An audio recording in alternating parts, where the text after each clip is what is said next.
So, my name is Lazarus X, formerly known as Lamont Pierre, and I'm a filmmaker. I'm an artist, and I am doing this video about my experience with somebody that was a big part of my life for a lot of years, and it is about my experience with this person and the aftermath, the reverberations of my experience with this person, which spans about 20 years, 21, 22 years, give or take. And my experience with this person was for 11 years physically, and then there was an after period. So why am I doing this? First of all, I have a brand called the Artist Temple. So this video appears as part of that multimedia brand, which includes a podcast, where the brand, the Artist Temple, is for artists and creative people. It's a place that I designed and created, a space for healing for artists to get understanding and glean understanding. I truly believe that artists and creative people are very unique people. They're very unique types of people. If you've, been close to a creative person, an artistic person, you know that they're very unique people who are living a very particular and unique life experience. And or you could be one of those creative people. And what I've learned in my journey is that one of the things that I wish I had, and I wish that there were spaces for people like myself to find understanding and context in our journey, no matter what we are talented at artistically, whether it's painting or music or writing, filmmaking, like me. And I feel like there needs to be more spaces that cater to the artist and the artist's mind, spirit, body. So that's where I came up with the Artist Temple.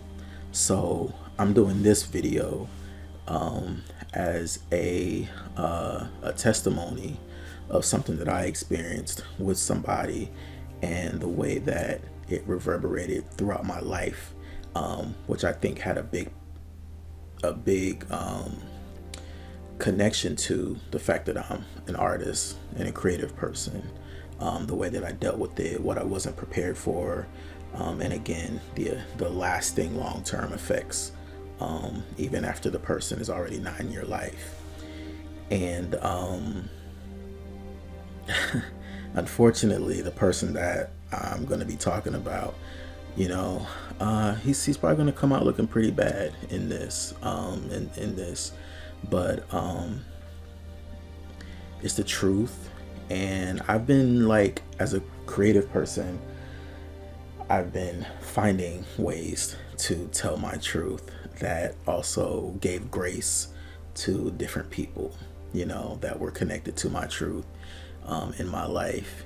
And he's one of those people that I've done that with. I've wrote film projects about him. I have more film projects coming that were inspired by him and my experience with him. But in addition to me telling my truth in this way on my podcast, as an offering on my podcast, I feel like there's some key things that I've gleaned from my experience that I want to share to other creative people who are, starting to embark on their creative journeys and their creative careers and in their respective fields. Whether you're young or whether you're you're older. But there's some key themes that I just want to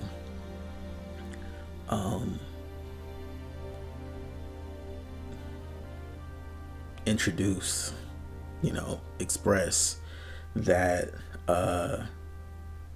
could have helped me, but I hope that they can help you, as I tell this story. And to the person that is in my story, you may find me addressing you more than once as I tell this story, but you and I both know that we have this experience that went for 11 years, right? And you know that after those 11 years that I tried to kind of connect with you to try to kind of put peace and understanding on the experience that we went through, which was like a very psychologically and emotionally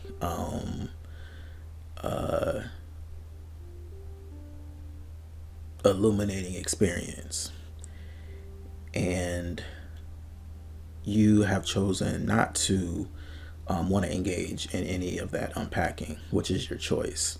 But at the same time, I also have choices too on my end and how I've needed to go about my healing journey and my understanding of what happened in my life. And I just happen to be one of those kind of people that it is difficult for me to move forward if I have no understanding of what I just went through. So I've been spending many years unpacking, not just this experience, but all major pivotal experiences in my life. I think that is a healthy thing to do as humans in this human existence.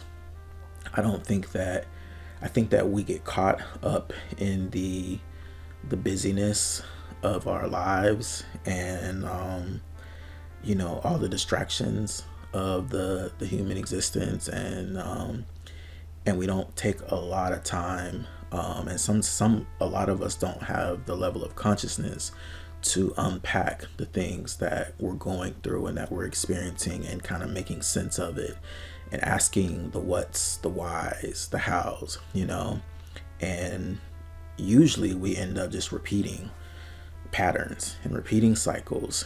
And this particular experience that I went through with this person was so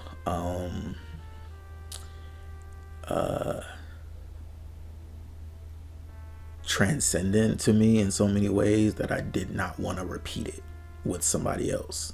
I wanted to learn my lessons with this experience so that I can have a complete renewed experience in my future. So anything that anybody can take from my story is a beautiful thing. And again, to the person that is in my story, I think it's time that you dealt with what's really going on with you, the things that you've been running from your whole life probably, and the accountability of how you not dealing with your stuff, and how you chose to, in most ways, intentionally spilled out and traumatized so many people. And I'm one of those people. So, I'm sorry, but this is a part of my journey. And like I said, I gave you almost a decade to take a time out, regroup, grow, and hoping at some point you would be open to like unpacking, the rest of our experience, and then us moving on, with our lives as healed people who've learned, from what they've gone through. And that opportunity is still there, I suppose. But this has been a defining experience in my life, and so I'm going to continue to discuss it as I need to. and use it for inspiration, on my creative journey and all the things that it has revealed to me about life, and about relating to other people in this life. So, I wanted to talk a little bit about why I'm using the word sociopath. Um, so here's the thing. Um, when I was in the middle of this experience, kind of like in the later years of it, um, before I walked away from it, uh, I was just in a state of just trying to. At that point, I was trying to clinically find out what the hell was going on in this experience with this person. His name is Jared. Okay,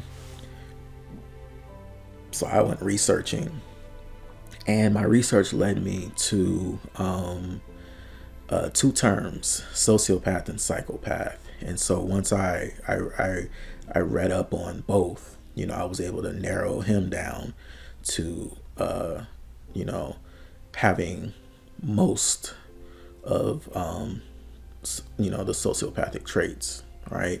And so these are all traits that you can look up. The viewers, you guys can look up on your own. You can see what I'm talking about. I think that sociopathy is one of those things that's not talked about enough. I know that the word narcissist is on trend, and everybody seems to know what that word is. But that's even a complicated concept. But and that is a part of this profile as well. But sociopathy was what I realized is what I was dealing with. And so I wanted to break down common traits of sociopathy. So I'm actually going to read them off. So, so the definition of sociopathy is clinically known as antisocial personality disorder. It describes a pattern of behavior marked by manipulation, lack of empathy, deceit, and disregard for others' emotional or moral boundaries.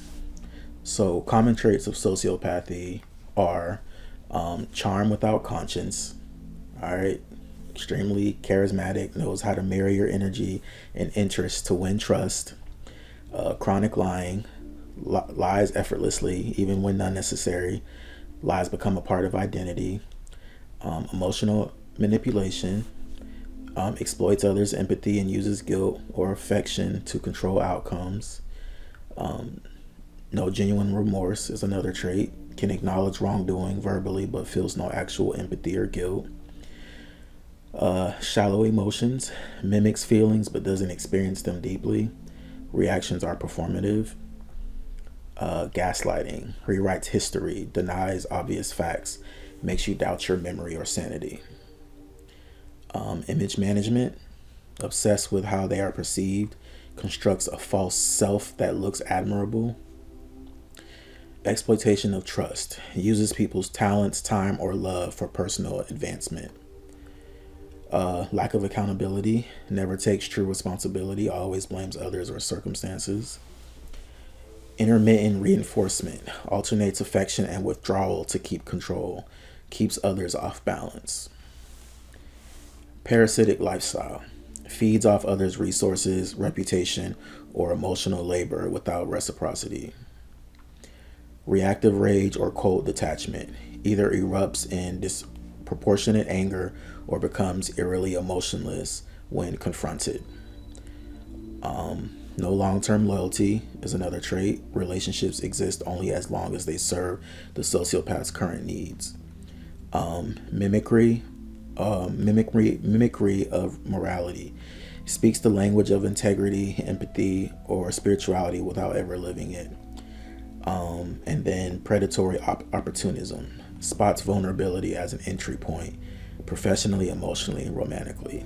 Now, this particular list of sociopathic traits, this person that I'm talking about, Jared Lee, Norwood Woodford, he fits all of them.